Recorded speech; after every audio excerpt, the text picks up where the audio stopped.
Love all this representation from all over the world. I know. Supporting Hawaii. Awesome. Okay, we'll allow, let's see, we got more people popping on. Give it a few more. Let everyone join in. Welcome, welcome, welcome. All right. I know time is of the essence for everyone. So aloha, aloha, aloha kakahiaka. Good morning. Aloha awilala, good afternoon. Wherever you are joining us from, aloha. I see everyone coming around from across the nation. So awesome. Thank you for supporting Hawaii.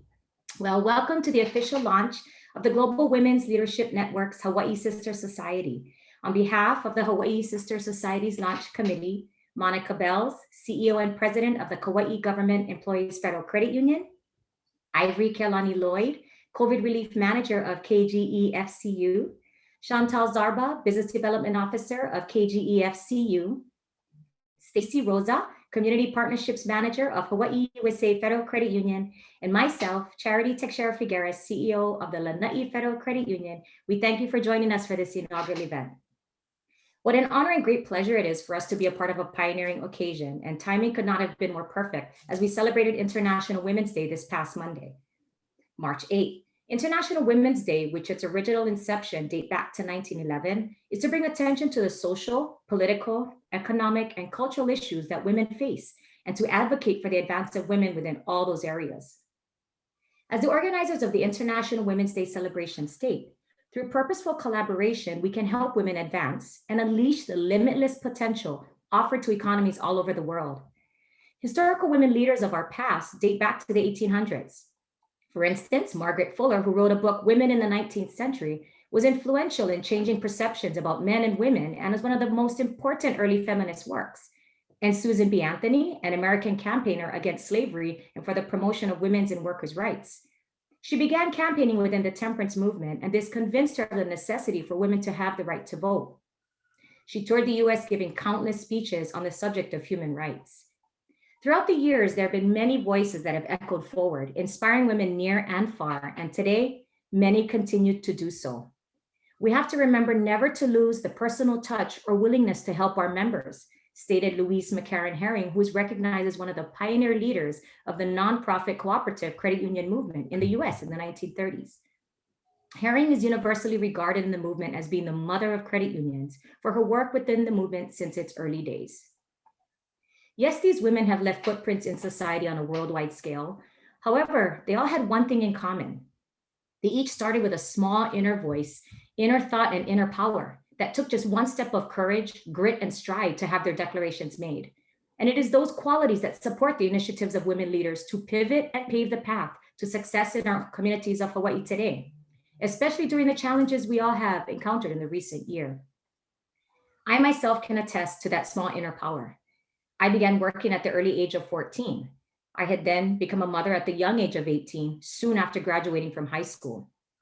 From the moment I had my daughter, I knew that the only way to live in this beautiful thing called life was to rise up, to ensure I provided the best environment for her.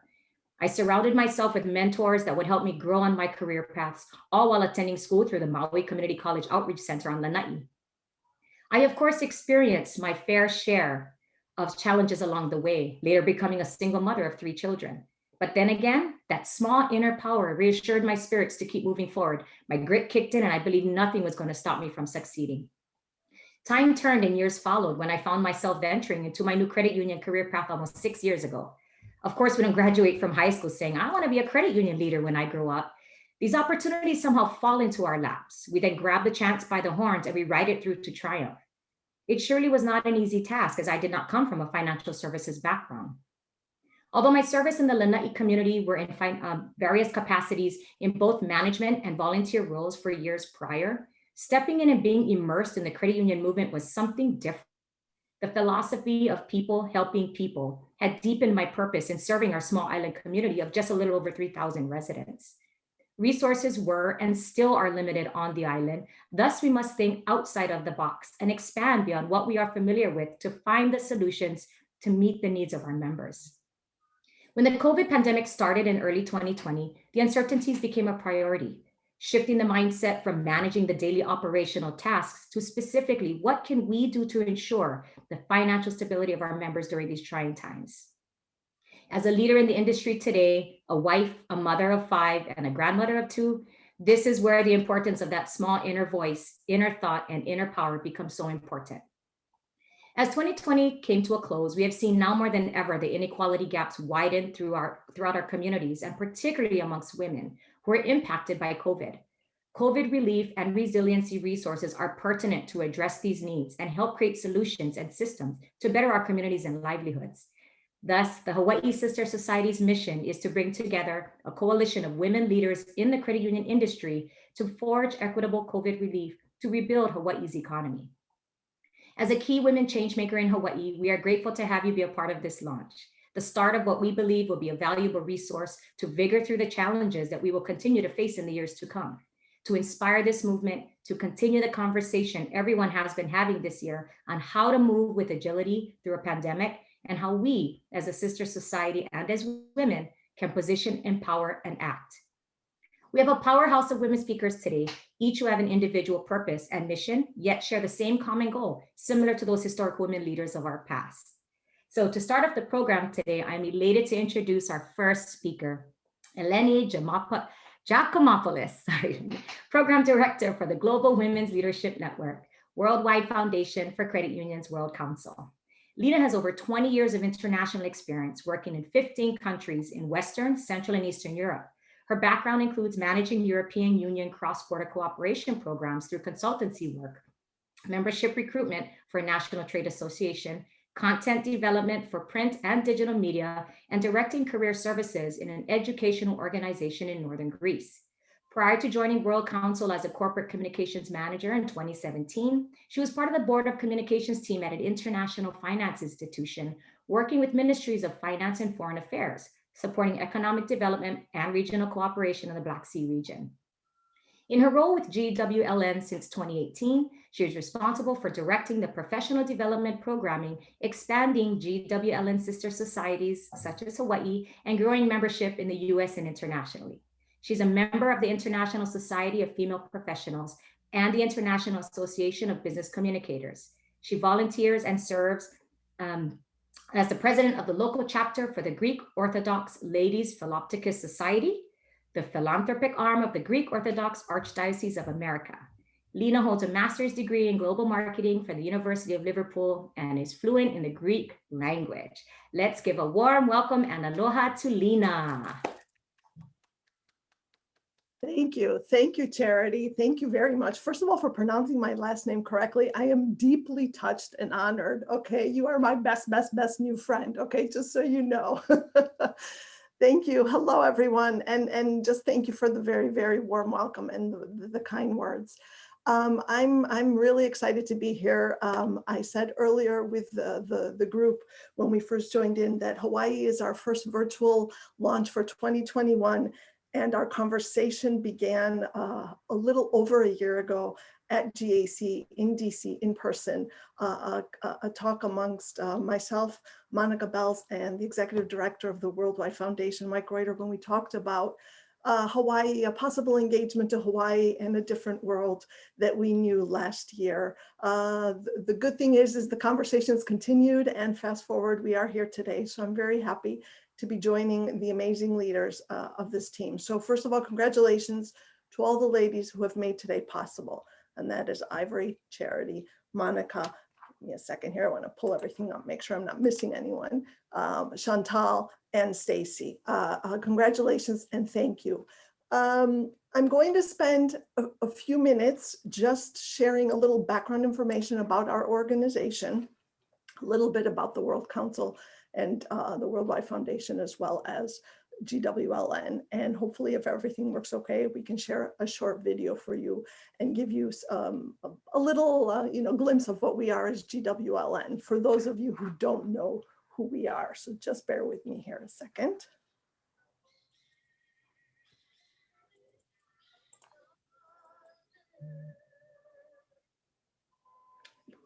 Ivory, can you give me screen sharing capability? I just made you the host. Thank you.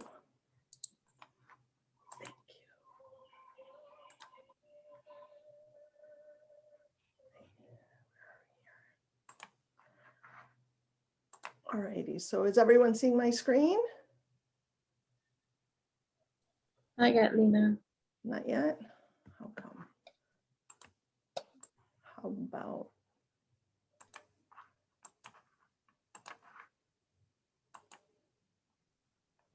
All right, how about now? So we're okay? Yeah, all righty. The World Council of Credit Unions, which is the organization that I first began with, for those who don't know, is the International Trade Association for the credit union system. Our members are the national credit union systems around the globe. For example, in the United States, CUNA is our largest, CUNA, which is the Credit Union National Association, is our largest member in the US. In Australia, the acronym is COBA. In Canada, it is the Canadian Association, and so on and so forth. And the breadth and the depth of World Council is much larger than I had first thought it was when I first joined.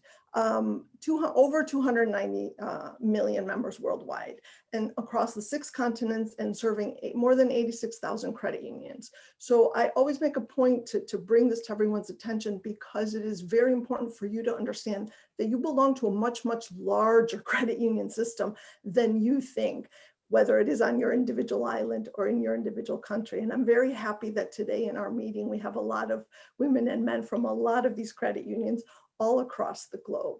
And the primary areas of activity for the World Council are the international advocacy efforts with international regulatory bodies across the globe for our members, as well as networking and education, which happens through various webinars during the course of the year, as well as our big international conference we host every year.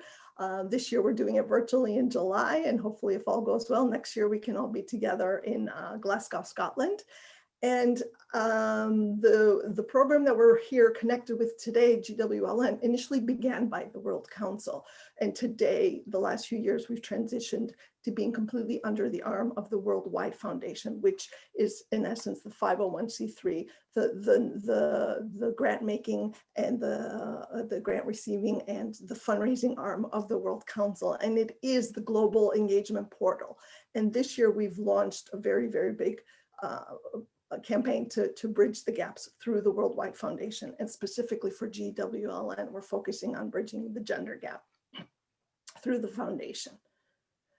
GWLN, an acronym, a difficult acronym for some, a program that began about 12 years ago, basically through a group of women that approached our CEO who wanted to know if we had a platform, a forum, a safe space where women could get together. At that time, it was women only, could get together, talk amongst themselves, share know-how, share knowledge, learn more from each other, and get to know how they could progress, how they could move into leadership positions through the credit union arena. And that's literally how GWLN began. And the mechanism through which we started moving and progressing was the development of the sister societies, which is the more localized way of getting together and being able to share these resources, have the networking and learn from one another. And in the first few years, we had a few GWLN sister societies in a couple states. Our first one started in San Francisco. And then fast forward to where we are today, we're over 130 sister societies in 28 countries. And the pandemic has actually helped us, if I can say that. One good thing did come out of it.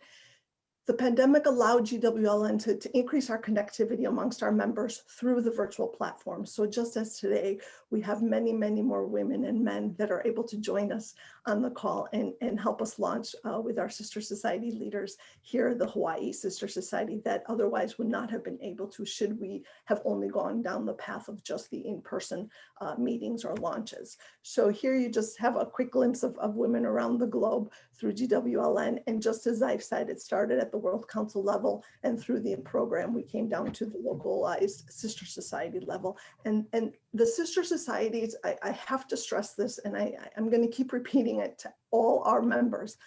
You don't have to belong to just one sister society. You can connect with your local sister society, but through our increased connectivity because of the virtual meetings, you can join any sister society meeting anywhere on the globe, anywhere in the US, if your schedule allows, if you want to stay up late, depending on the time zone and what you're comfortable with. And I know our friends from Hawaii, last week, it was a little difficult for them because it was very early when they joined us through the GWLN breakfast we had. But I really think it's a great way for you to be able to continue connecting with your members across the globe. I'm going to play a short video so you can have a taste of what we've done and just some things that are important for GWLN. And I hope everything is going to go.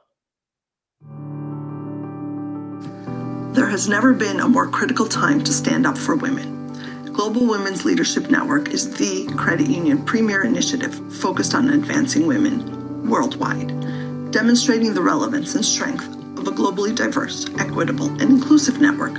GWLN engages individuals to narrow inequality gaps for women. GWLN is a sisterhood of hope, unity, inspiration, strength, wisdom, friendship, and community.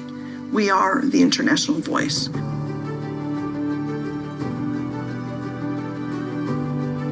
Empowering women through grants, scholarships, learning opportunities, and networking, GWLN has grown, engaging more than 4,500 women and men from 85 countries since its establishment in 2009. Of the 1.7 billion people worldwide that remain excluded from the formal financial system, nearly 1 billion are women. Credit unions are considered to have essential workers, and many of these frontline workers are women struggling to balance the needs of their children, parents, jobs, communities, and themselves.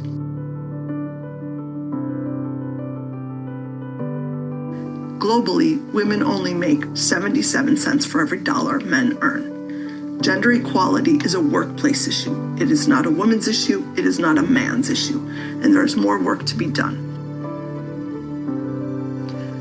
How has GWLN helped bridge the gender gap in 2020? In Asia, our members work with women entrepreneurs and business owners, giving them access to capital and support to grow their businesses. In Africa, our members work to break down barriers for women to participate in management and leadership positions in credit unions, embracing DEI, making a transformative impact on their credit union system. In Latin America, our members created programming to educate and build awareness of cultural biases while providing access to the global network. In the US, we continue to advocate for more women in decision-making roles, in leadership, and for more gender-balanced boards. 130 local sister societies on 6 continents connected, inspired, and empowered by and for our members. GWLN had record-breaking fundraising last year as people stood up realizing that women are being disproportionately impacted by current events. Marcy Francisco, Chief Experience Officer with Premier America Credit Union and GWLN member since 2014, echoes the sentiment that credit union women stand for financial inclusion and an equal voice. I stumbled onto Global Women's Leadership Network kind of by accident, actually. So another mentor and another advocate I had in my career was stepping down from the fundraising committee and offered me this opportunity to come on board and get to know other women in the space, get to give back in a way that I hadn't given back in the past. And the network kind of opened my eyes to the impact that mentors and advocates had in my life and on my career.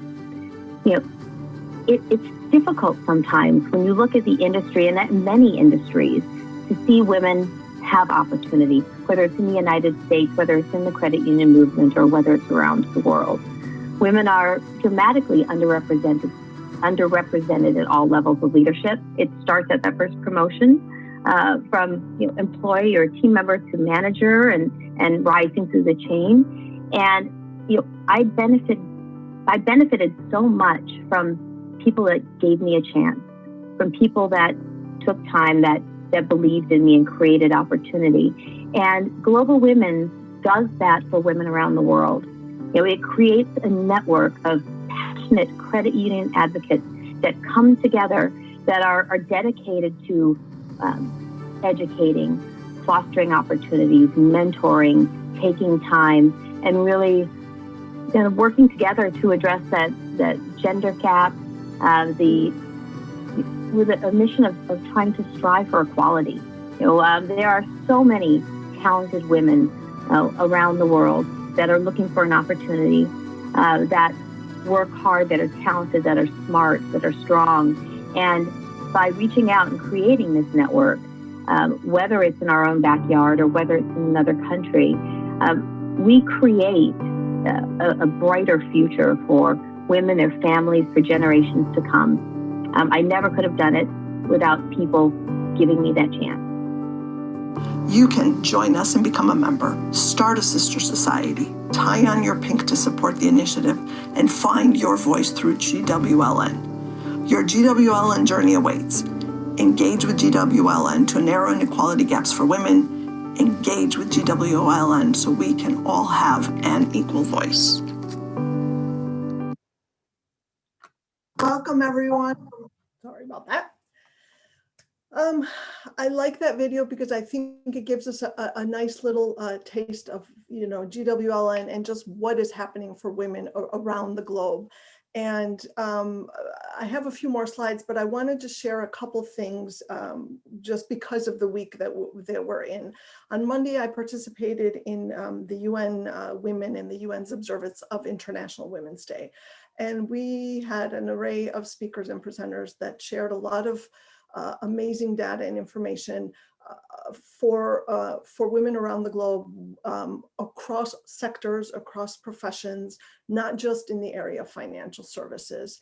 And I think it's important for us to always remember this and just to come back to the data, because it is important and it is one of the things that I work with a lot in my role, and being able to share that information to our members and to the sister societies.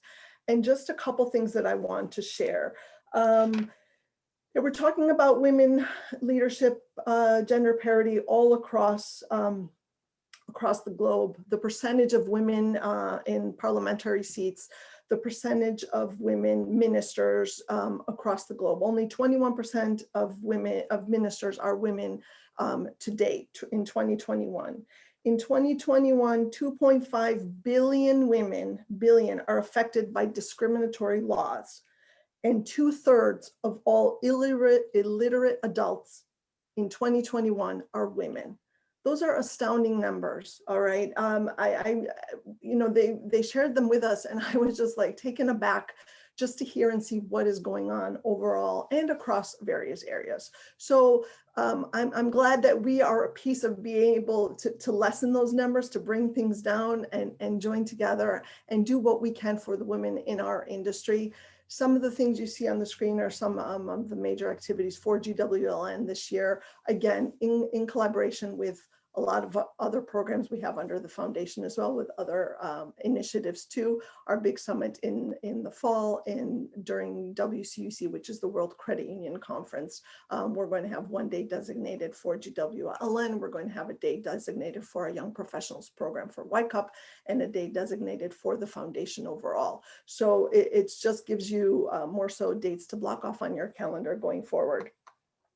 I hope you were able to get a quick glimpse. What I do want to share, obviously, is that we can't do anything without the support of our tremendous sponsors. And here you see just our first four major industry supporters. We have a tremendous list of industry champions, individuals, credit union service organizations that support GWLN. And I think you all know, and we always encourage at the GWLN meetings to be able to, we encourage our participants to join and support GWLN as a member for GWLN.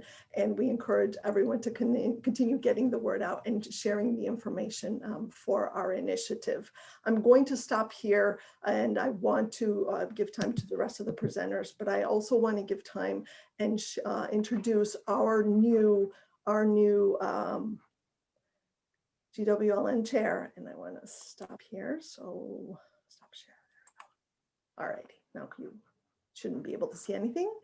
Last week we had our GWLN breakfast, and this is an annual event we host every year.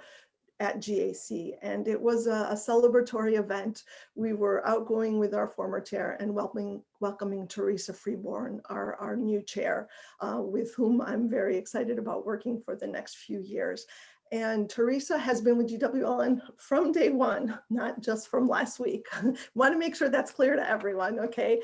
Teresa has been with GWLN again since the beginning. She was one of the inaugural team members that joined World Council into the formation of GWLN.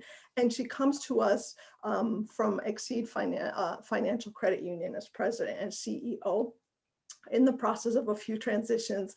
And Teresa has a very, very long resume here. And I'm going to try to pull out some things from the bio, but I think it's important for people to know that Teresa is also a member of the board of the Credit Union National Associations, and she chairs CUNA's Awareness LLC. She's the past member of the Research Council for the Filing Research Institute and past chair of the California Credit Union League's Board of Directors, past chair of the Credit Union for Kids Advisory Board, Children's Hospital Los Angeles, and she's a very, very active participant in the wine auction committee tonight, currently acting as chair of the live auction.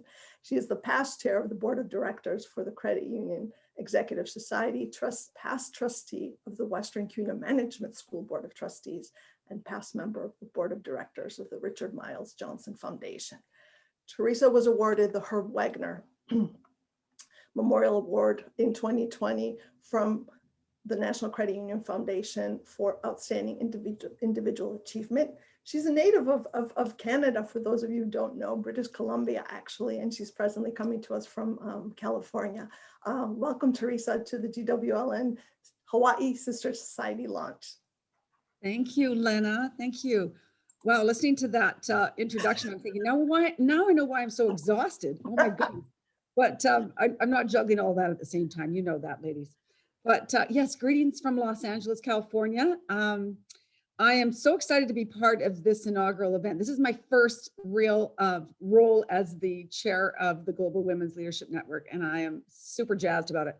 I'm mostly jazzed that I get to work with Lena. She's a powerhouse, and I know that together we're gonna do some big things here, but I'm gonna love talking about the fact that my first one was with Hawaii and getting you guys off and running. The energy is palpable as I talk to the folks that are putting this together. So glad to see such a great turnout. The only thing that I would add this morning is just listening to that video, Lena, that you put together, which I think is really powerful, and it really does hit the sweet spot of why this is so important. And the part that I admire is talking about the networking piece, which is why we're all here today, if you think about it. And recent research has been proving that if women could just network a lot more, that in itself helps raise your paycheck. Believe it or not, it helps raise your promotability. It's about feeling that sense of we're in it together. How can we help each other? And women, helping women and lifting each other up as we make sure that everyone gets those advancement opportunities. So it starts here. So very excited to be here. Congratulations on your launch, and I'm just excited to be part of it. So thank you very much. So back to the organizers. Thank you. Mahalo, mahalo, mahalo, Lena and Teresa. Thank you so much for taking the time to be part of our program today and for sharing the large overall mission of the Global Women's Leadership Network. We're so thankful and grateful for your guidance, and especially the support of the GWLN and getting the Hawaii Sister Society launched here in the islands. We look forward to many, many more years of partnership, growth, and success with all of our sister societies worldwide. So thank you again. What a great segue into the next part of our program. I now have the privilege and honor to introduce to you our keynote speaker, Kara Jabola-Carolis. Kara is the executive director of the Hawaii State Commission on the Status of Women, a government agency in the United States dedicated to restoring the venerated status of women, femme-identified and non-binary people. Kara is the only millennial to direct the statewide government agency in Hawaii. Previously, she led the Hawaii Coalition for Immigrant Rights, where she passed landmark legislation that extended driver's license to undocumented immigrants. She earned her Juris Doctor from the University of Hawaii with a specialization in Native Hawaiian law, and has performed fellowships at the United States Senate, Hawaii Supreme Court, and Committee to Protect Journalists. We are so very honored to have you here today. Let's all give a warm welcome to Kara. Thank you so much. Mahalo, everyone. I also want to add that I'm a mother of two. I usually leave that out, and I'm just starting to say it and come into that. And so props to all the moms and parents and caregivers during this crisis who are here joining us, because I know that's not easy. I want to start by recognizing the specific historic moment, maybe with a little levity. We got a new Oprah meme this week. I hope you didn't miss it. The world learned that the family that colonized Africa, India, and ran one of the most successful slave trading countries is racist. So that was big. Good week also for Filipinos. We got Raya from Disney and the new Bruno teaser track. Also dropping was the federal stimulus. And more seriously though, I think this week in Hawaii was the continuance of a wake-up call around climate crisis here and how we're going to attack that and make sure we have the infrastructure and the political will to address it. Because I know that some of, especially on the neighbor islands, we've had some really serious crises this week with the rain and the dam situation on Maui as well, and landslides. So I just want to acknowledge that too, and I hope everybody's safe on the call who organized this.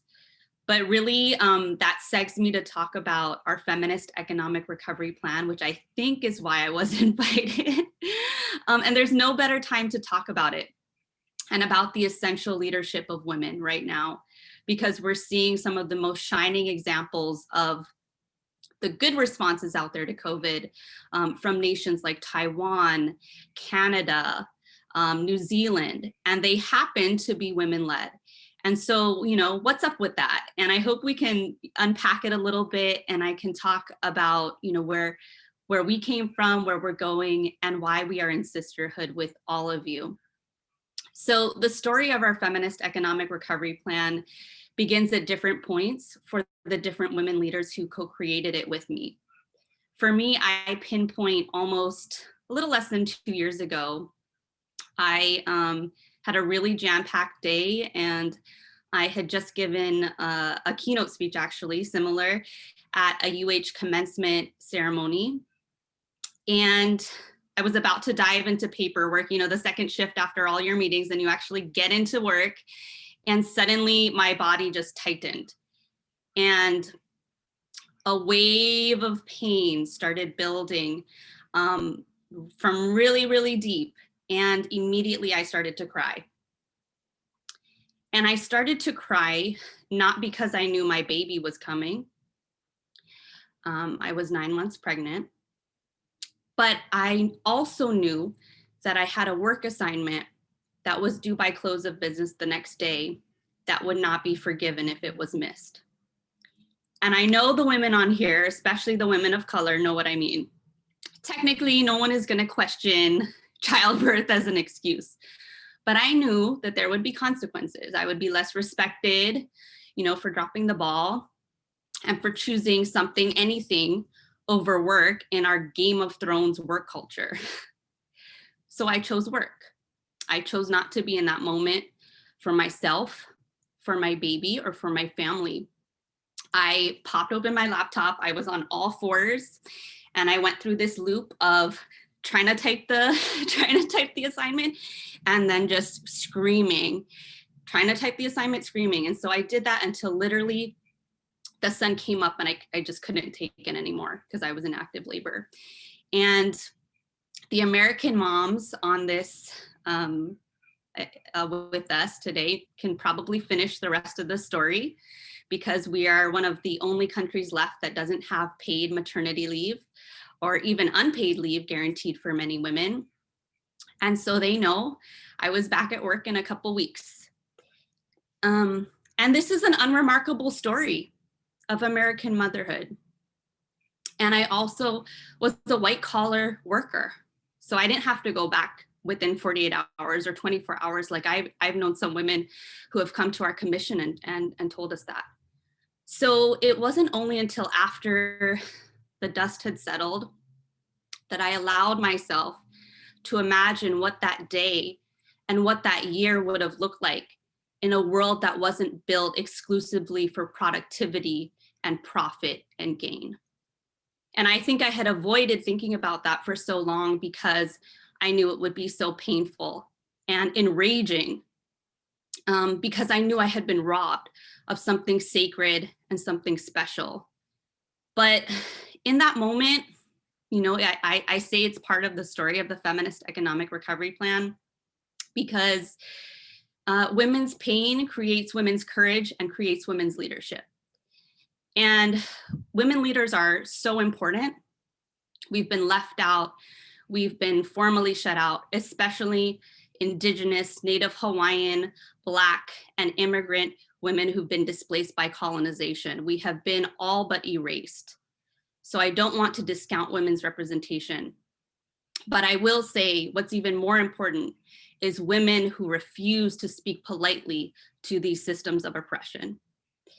And that's why we decided to call our plan a feminist economic recovery rather than a women's economic recovery, because it was more than just identities. It was about our values that we wanted to express and the movement that we wanted to channel and be proud of after, hearing growing up, all the stereotypes about feminism and feminists, when actually we should be proud and honored to be part of that movement.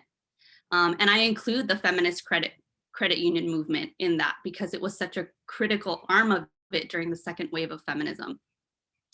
So our feminist economic recovery plan in Hawaii was the first feminist economic recovery plan, it's a mouthful, put out by a government in the world. And we had no idea at that time. Our team included Native Hawaiian public health experts, Black midwives, LGBTQ students. We wanted to make sure we weren't just doing the whole nonprofit or executive director standing in for community thing.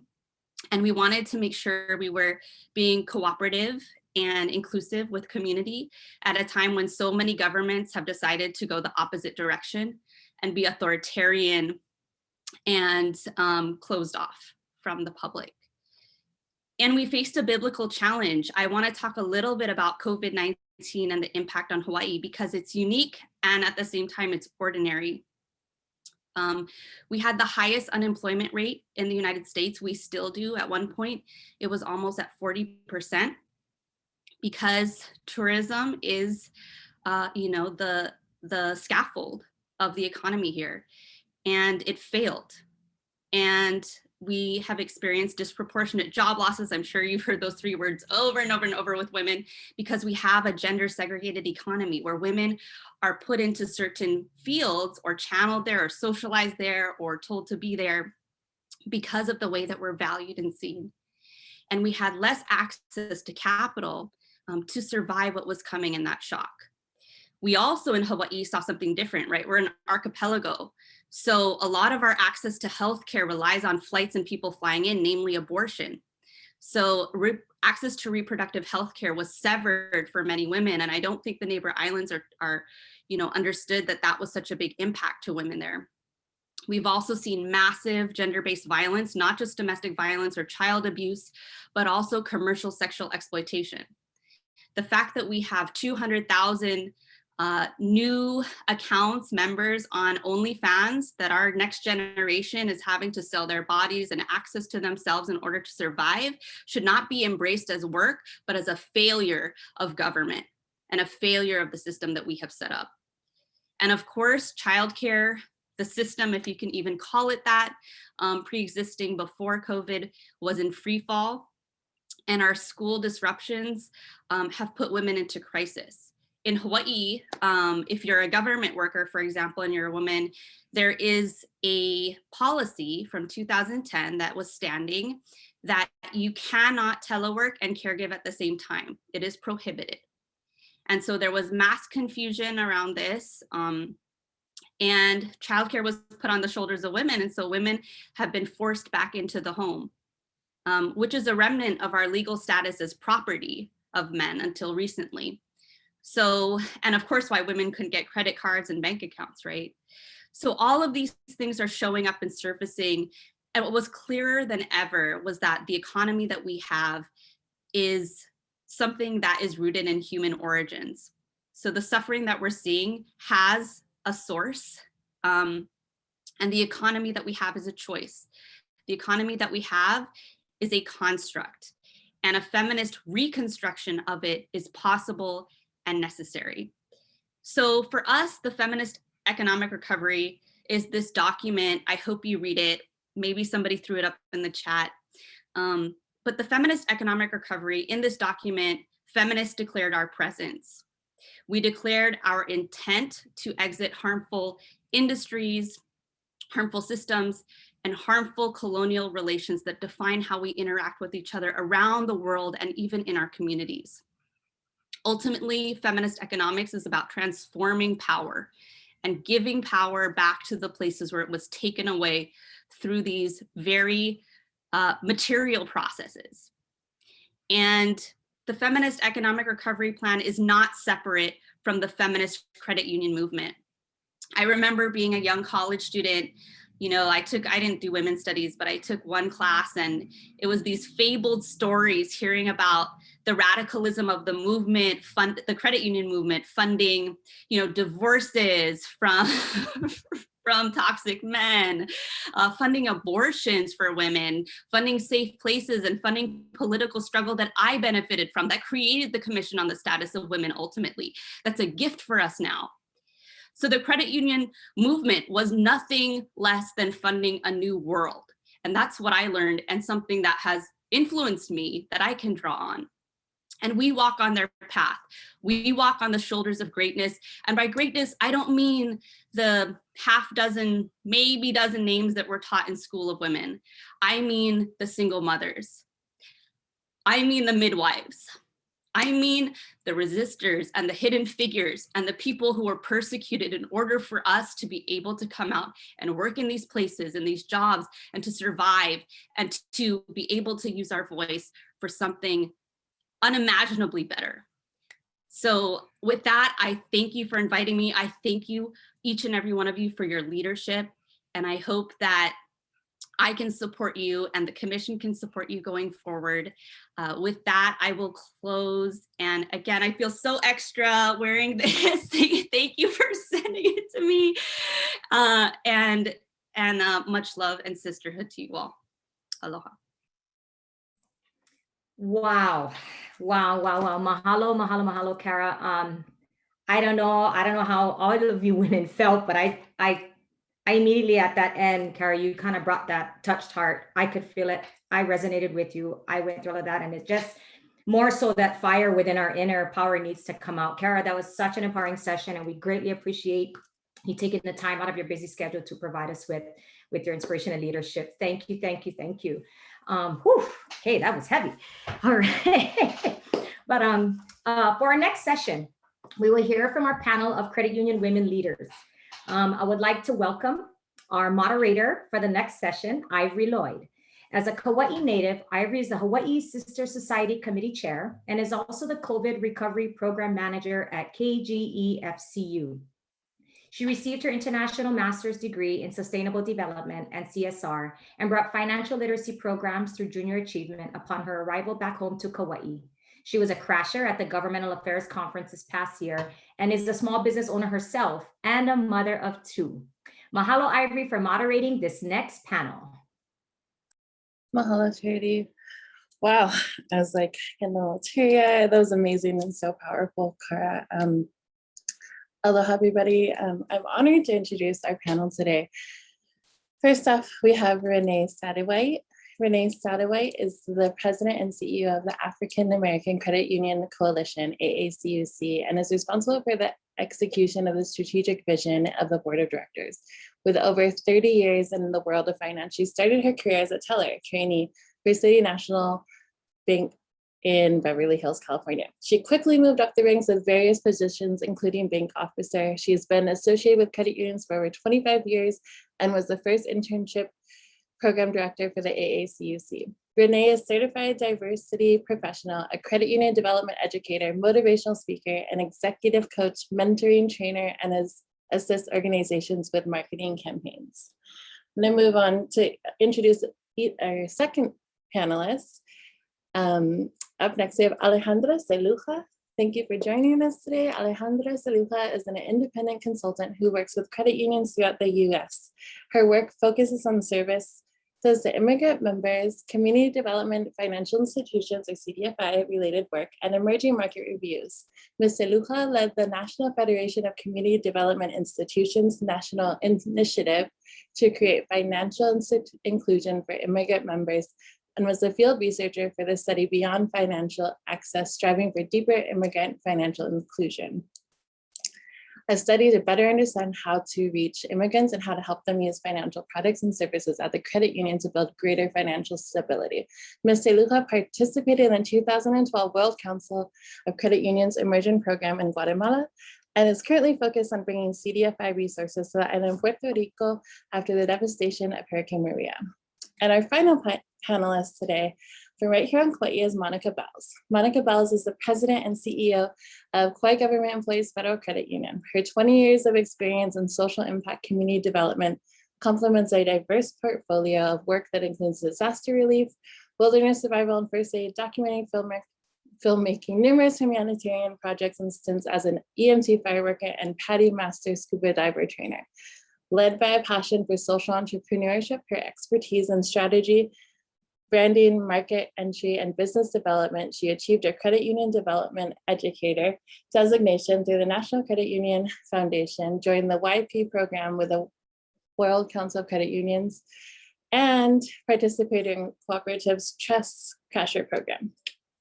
An avid hiker, climber, and surfer, she resides here on Kauai with her 3 children and leads a dynamic team committed to innovation and a vibrant economy. Aloha and welcome to all of our panelists. Thank you so much for being here. I wanted to start off with maybe just saying a quick hello to each of you. And then I'd love to just jump right in and get your initial takeaways and thoughts and reactions on Cara, our speaker, because I think that was incredible. And I'd love just to start off with Monica. And then we'll go to Alejandra and Renee. Aloha, Ivory, thank you so much. And Charity, great job emceeing today. And wow, I'm with you ladies. I was totally brought to tears there. A lot of emotions flooding and flowing, I think, especially with COVID being still so raw. You know, and so much just unfolding in this past year. It's almost overwhelming for the human mind. It's so real. And I had put a couple quotes in the chat that I couldn't keep up though with all of the quotes that I wanted to put in the chat. I'm glad that you're recording this session. But one of them, I'm trying to scroll up here, was, you know, women's pain turns into women's courage, turns into women's leadership. And wow, does that speak to everyone here? The first time I was introduced to Cara, I had shot her an email and there was an auto reply that came back that said, "Aloha, due to patriarchy, I am behind in emails. I hope to respond to your message soon, but like many women, I'm also tending to an infant and toddler full-time while working full-time. If you have a time-sensitive need, please call between the hours of 7:45 and 4:30 HST. Very best, Cara." And I was just so mind blown at that. I just thought, is that allowed? I wish I could say that every time I had an email in my inbox too. I guess I can. Thank you for the permission, Cara. So just to set a little bit of stage on just her power. Thank you, Cara. I'm gonna let Renee and Alejandra give their feedback on that. But right now, pretty overwhelmed still and kind of need to process a lot of that. Thank you. And Ivory, I want to say, you know, my son was a crasher too, GAC. So you are both crashers. Well, you know, I was listening to Cara and thinking, you know, how we are all connected by things that we have experienced as women. We can see some of the things that happen to us on what Cara is talking about, but it represents what so many women, especially working women and mothers, and, you know, we're trying to do so much. And then we reach that point that, as Cara mentioned, that it's like, what is my priority, right? You know, I have 2 children and 2 grandchildren. I was done with kids when I was 18.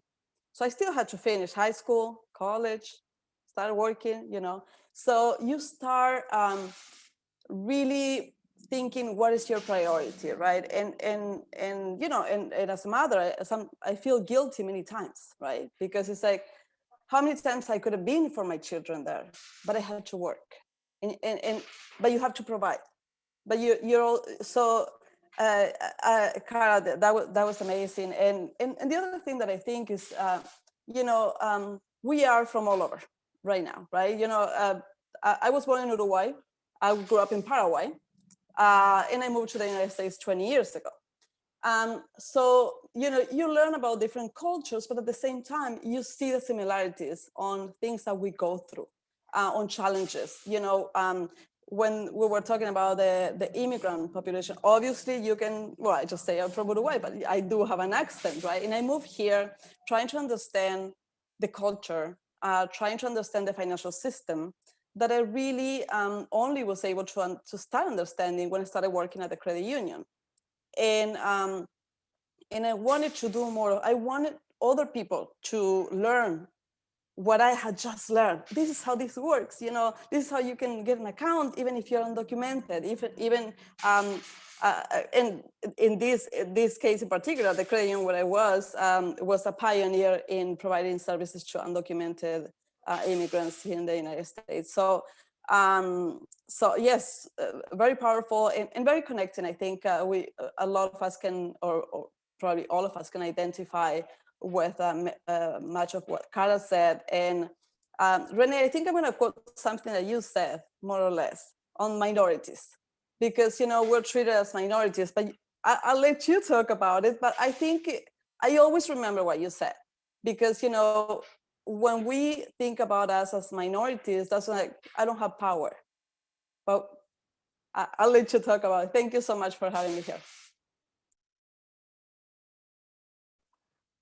First thing I want to say is, Cara, honey, I've never had children, but I was having one when you were speaking, and I wanted to slap every man around me. So we're going to do whatever we can to support you so that never happens to anyone else. No one has to make that choice again. Mad as heck was I. Yes, ma'am.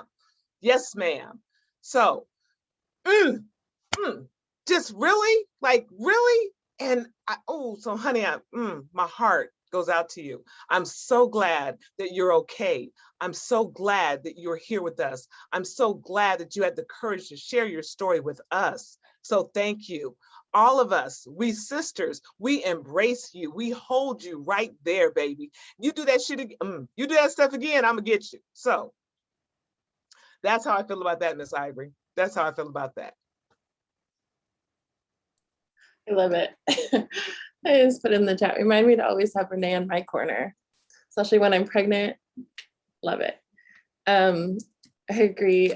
So I'm just going to make this really like kind of a casual talk story because I love just hearing from each of you. I guess I had a few questions for you guys, but like with what she said and in all of your different roles that we play as women, like what do you see as some of the biggest barriers, and then maybe like ways that you've overcome them, and like little tips for the rest of us? I'll start with Renee. The first thing is we put the limitations on ourselves. We make such an expectation of how we look, the right pearls. Yes, I have my pearls on, that's my signature, but I have on this because I'm a board of director for the foundation. Woohoo! So I'm loving this sister society. I think what we have to do is we have to give ourselves permission to relax, give ourselves permission to be okay. I was having a conversation yesterday with one of my team members, and I told her, I said, guess what? You make enough money now. I pay you really well. Get someone to help you with your stuff. You don't have to do it all. I've had a housekeeper for a very long time, and people say, well, that's awfully snooty of you. It's not snooty. I see that as recycling in the economy. I'm helping someone else get a job, and it gives me more opportunity to get more stuff done. So when you can do that, help others, embrace others. I don't have any children, but I borrow children all the time. I have pretend stepchildren, and her two boys love me. Miss Renee, they call me and tell me, we need you. We want to see you. Help other women relieve them of the pressure. I grew up with a phenomenal woman. My mom is my shero, and she was a single mom because my dad died. And she had people who helped her. That's what I saw. But she also gave us great training. Send thank you cards, be grateful for things that people do. But we cannot be super women all the time. So know that it is okay to ask for help. Know that it is okay to be tired. And when our cup is full, we can't do anything for anybody else. So if you don't take care of yourself, you can't be any good for anybody else. So I'm not saying be selfless. I'm saying be mindful.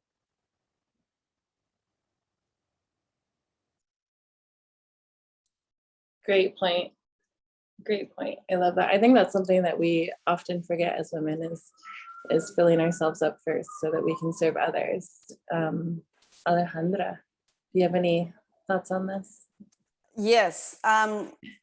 I think one of the issues that, on what Renee was saying, to have that, give yourself that permission, I think we are shaped to think, to feel guilty if we don't do everything and we don't take care of everybody. And then when we cannot anymore because we went to the extreme of working too many hours and then, oh, well, I'm done by 11, but I still have to do the dishes and I still have to prepare the kids and then we put that pressure on ourselves. But I think it's also a matter of how we were shaped to believe that it is our responsibility to take care of everything and everybody.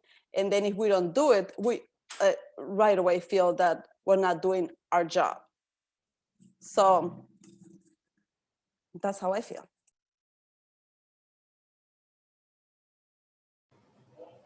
Beautiful. I piggyback everything that you ladies are saying.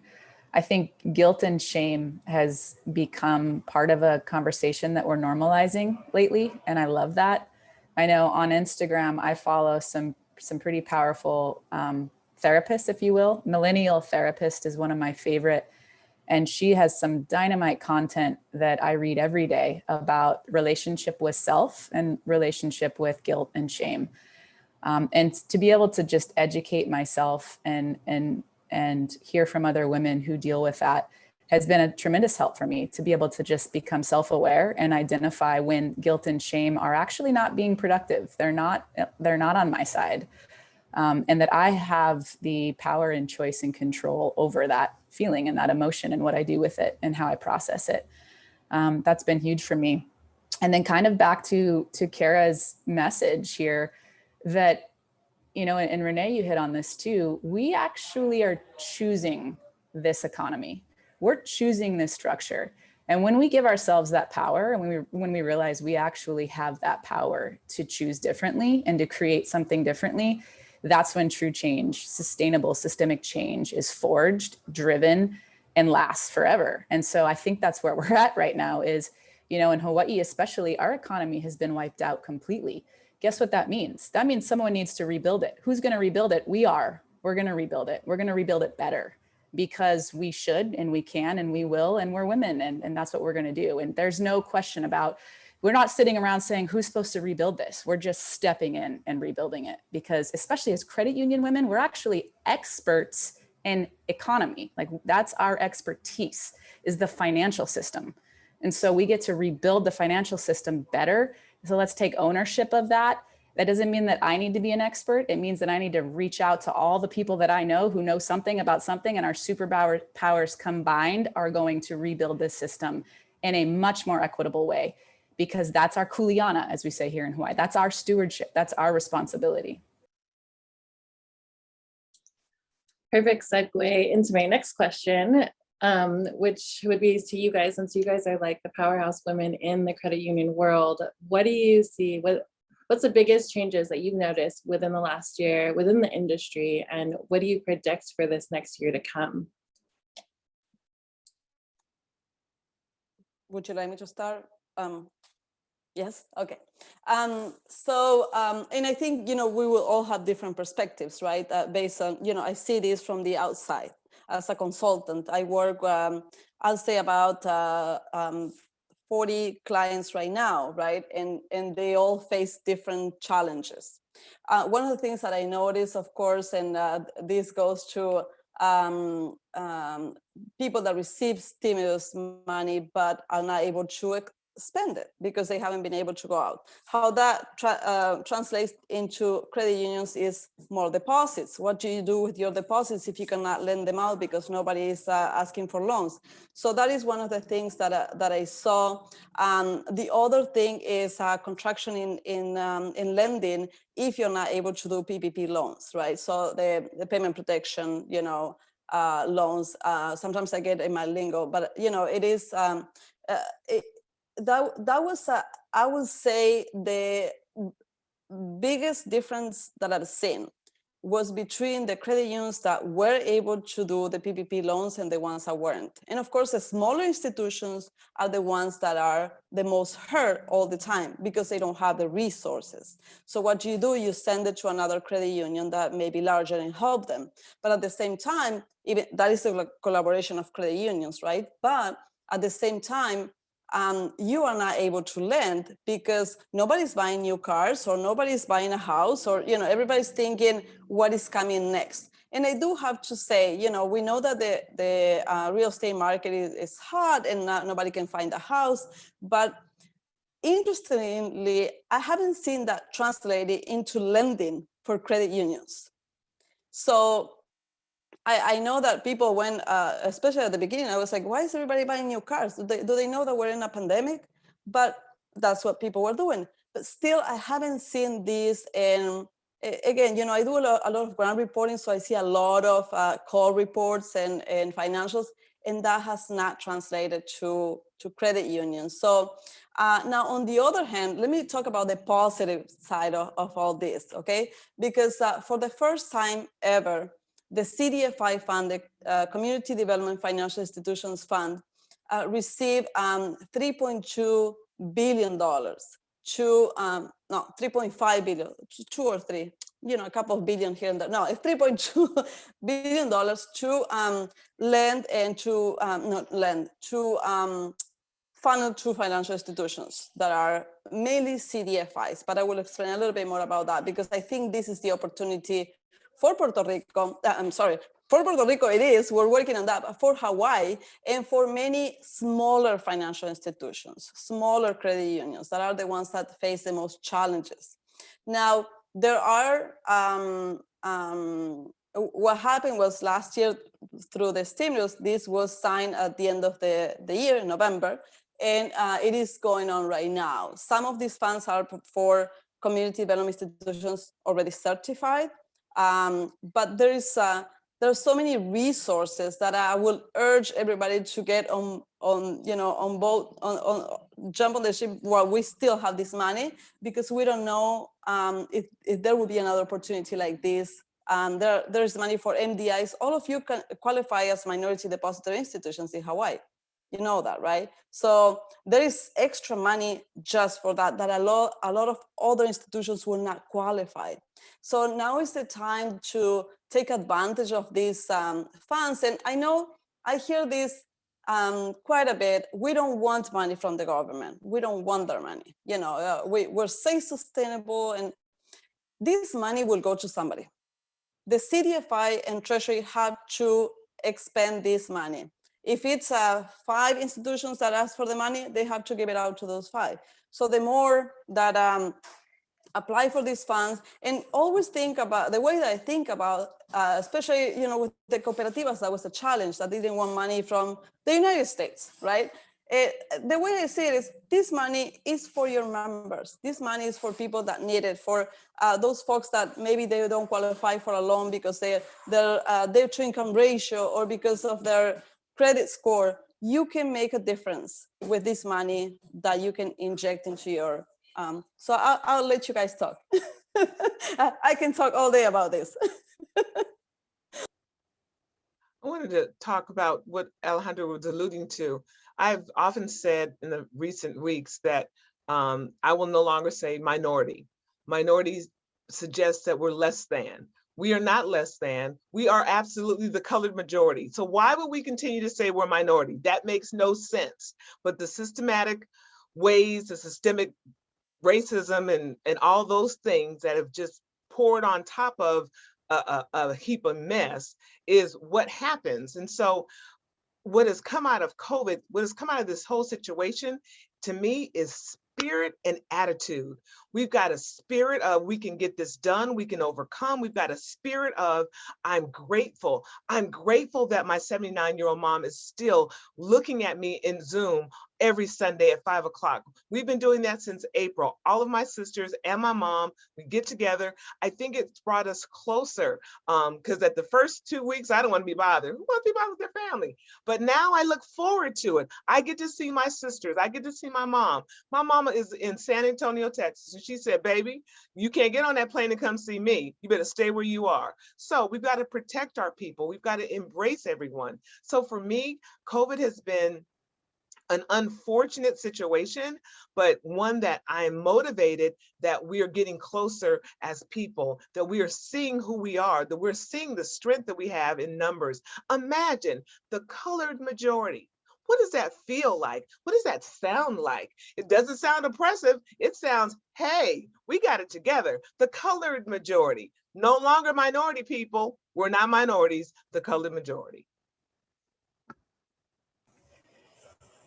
That's beautiful, Renee. That's, I think, one of the coolest things about Hawaii is we don't have a majority. So we don't have a minority.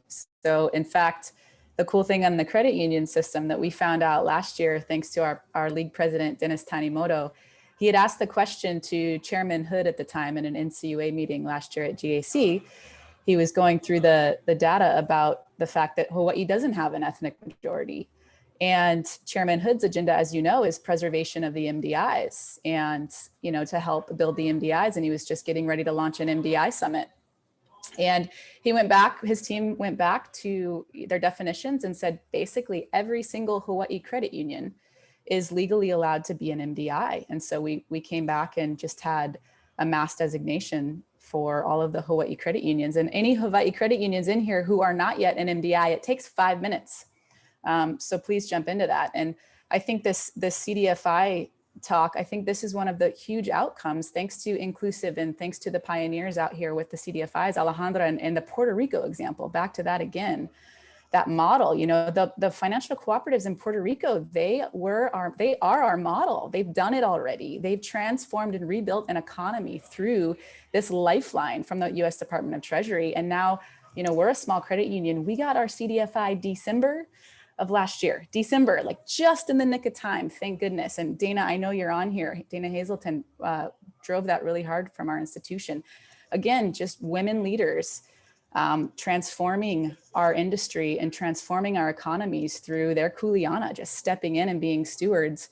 So Hawaii, yes, please keep looking credit unions into the CDFI side, into the MDI side, because thanks to the leadership, there are a lot of funds, and we do want these funds. They're not for us, right? Alejandra, great point. I hear that too, especially in Hawaii, very humble culture here. You know, we don't want help. We're okay. And the response to that is, this isn't just for you. This is for our communities who are in dire need right now of us to step up and be leaders and pioneer the transformation and rebuilding of our economies. So yes, bittersweet. COVID has been bittersweet in a lot of ways. It is the greatest opportunity of our time to step in and be the true leaders who are going to forge sustainable change for our economies, our micro economies, and our macro economy here forward. Awesome. Thank you guys. I did want to open it up to some questions if we had any in our, our chat is kind of going on, but if anybody has a question, we do have a couple more minutes to take those. If you guys just want to raise your hand and throw it in there, or throw it in the chat and we'll read it. I really liked Wendy Akita in the chat. She wrote a little something about her mom, how she was a pioneer in aviation in the 30s and 40s. She was a very determined individual who passed those qualities on to 2 daughters, she faced tremendous prejudice and opposition in a man's world through the 40s and the early 80s. She raised us as a single parent from the time I was 8 years old and instilled strong morals and ethics in our rights as people. Because of her flying experience during World War II, and was hired by Grumman Aircraft. She refused to admit she could type because she knew she would be relegated to clerical secretarial work. Because of her determination, she worked in flight tests and became a telemetry engineer. Mom never complained about the hardships she faced as a single parent, providing a home, food, clothing, and education for her 2 daughters. There's no WIC or welfare to help her, so she did it on her own. I think just this speaks volumes to kind of our conversation today, and how you just kind of step into it and you go for it. And I love everything that you guys have been talking about. And I guess this question I had maybe more for Renee in terms of the DEI initiatives and kind of like what you see as how to encourage a team to bring that into our workplace and into our daily conversations, and how to kind of move that initiative forward. I think it's important that people just go back to the basics. Our motto is people helping people. And so it didn't say people helping that person, it said people helping people, plural. And so if you just take it and treat people the way you want to be treated, some basic things. We're working on a whole bunch of initiatives at ACUC. We've got the credit union industry has totally embraced the Commitment to Change, Credit Unions Unite Against Racism initiative. And I couldn't be more prouder and more pleased. And with that initiative, I believe that the credit union movement can show the world how to eradicate racism everywhere. And I think that leaders at the top, the board of directors, the C-suites, they have got to be on board with, it's a business case decision. Again, the colored majority, if we don't embrace that, we're going to be out of business. That's just as simple as it is. You got to be out of business. You've got to support the people who need your products and services. And those people are starting to look like us more and more. And so with that being said, if you cater business sense, if you cater to the people who need the work the most, then you're going to be successful. So when it comes to DEI, it's important that you say, okay, this is a business case. If nothing else, it's a business case, but more importantly, it's a human case. Where are we gonna be 20 years from now? If we don't do this now, we'll be extinct like the dinosaurs. The dinosaurs aren't here anymore, except for the movie in Jurassic Park. So if we wanna stay around as cooperative institutions, we've got to address those needs. Again, we're not minority, we're the colored majority, and the colored majority needs products and services that are outlined for them. Yes, it looks like, thank you, Renee. It looks like we have a question from our audience. I'm going to ask you to unmute and you can go for, I saw somebody raise your hand.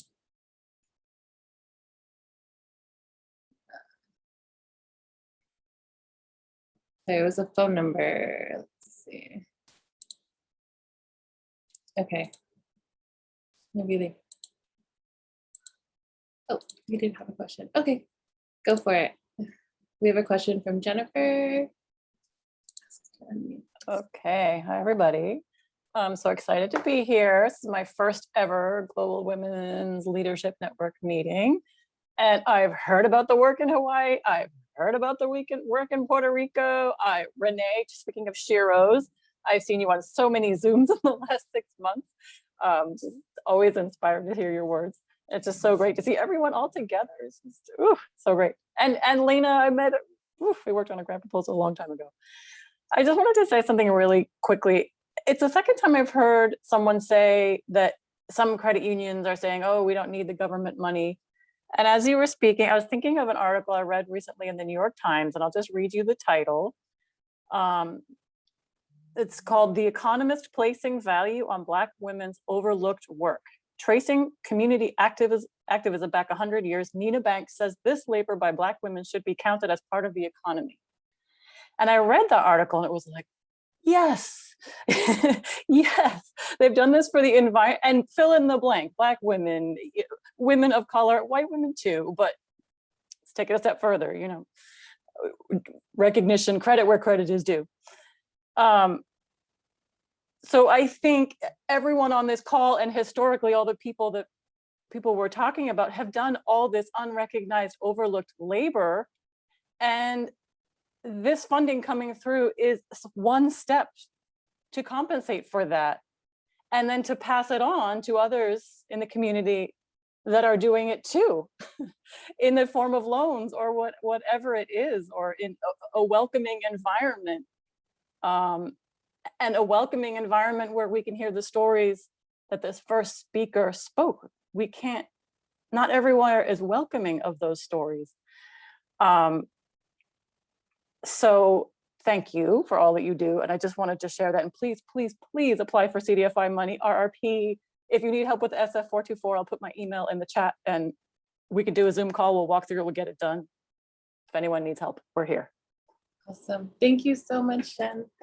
Thanks for calling in. Okay, I have one other question from Charity. Aloha. Yes, so very, very powerful. And I want to touch on something. I want to ask a question to the panel. I think Alejandra kind of touched on that, on how people are shaped by their culture, possibly their upbringing, and how they were raised to believe that this is what we're supposed to do, right? I can speak to personal through my career paths prior to the credit union myself. I was a young woman stepping into directorship roles. I was condemned. I was assumed that you're young, you don't know anything. And lo and behold, I'll say those individuals were removed from their capacities and I remained to steer the ship. Stepping into the credit union, I succeeded a manager after 30 years. Culture is different. Our voices are powerful. What is one, in your belief, what is one area of character that you believe could help someone overcome that, to help trudge through the forces of shifting mindsets, shifting what they knew was the norm or they thought was the norm? And that's how we did it. But as a woman and as a powerful voice, that we do actually, quote unquote, know what we're speaking of and have true intentions for. What is one characteristic that you feel someone could help overcome that challenge? I think I'm going, right? I'll share my experience, especially for the credit union, how I got where I am, let's say. There was this lady, Roberta. She was the vice president of member services, right? So I started working at the credit union. I would say I had my documents to work, to be able to work in this country not long before that, but I was driving by and I said, oh, credit union, I wonder what it is, I'm gonna apply. And there I was working at the credit union. But one thing that she told me was, no, you can go further. And you know, having that person is interesting because, you know, my mother was always is a very strong woman. She's, you know, she taught me a lot. She, you know, I had to be an A+ student, you know, all that. But having that mentor, and I think, Ivor, you had this in your questions, and I thought that was so interesting because I thought about Roberta right away. It's interesting because it took somebody else to really help me break that ceiling. It was like, oh, I can do this, and I can do this too, and then I can go here, and I can learn this, and then I can. So I think it could be an external, you know, source, as can be internal sources too. In my case, you know, I think, and every time I talk to Roberta, she retired some time ago, and I, from time to time, and I always tell her, know that you made me what I am, really, in my professional career in the credit union world. Because every time I asked for something and I asked to learn something else, she was there, and she was the one that said, you can do it.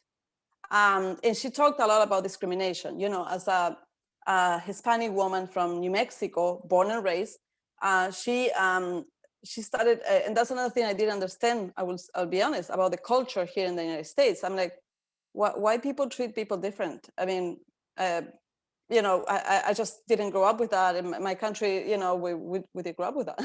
So for me, it was really And she would tell us these stories. And then when I'm getting on the tangent here, but having sometimes I think somebody else can speak how to find that internally, but I think having her changed my world, and I will always be grateful to her.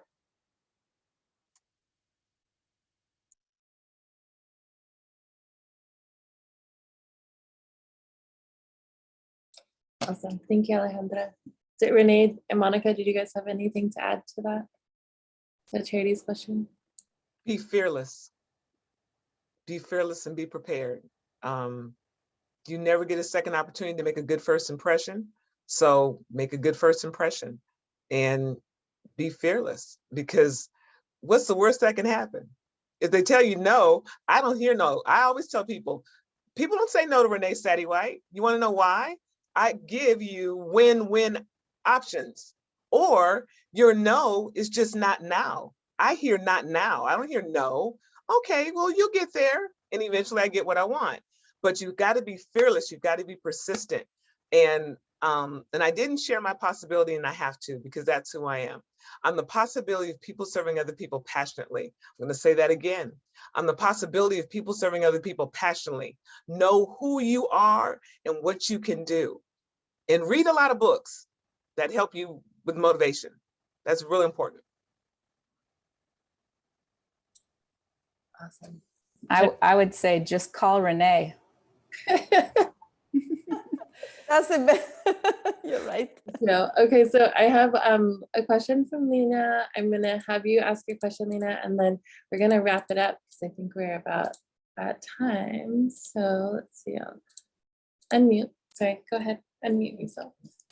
Thank you. Thank you. It's not so much a question as it's literally just a statement, because I have the chance to work with a lot of women all around the globe. And we talked a lot about cultural, we talked about, inclusivity.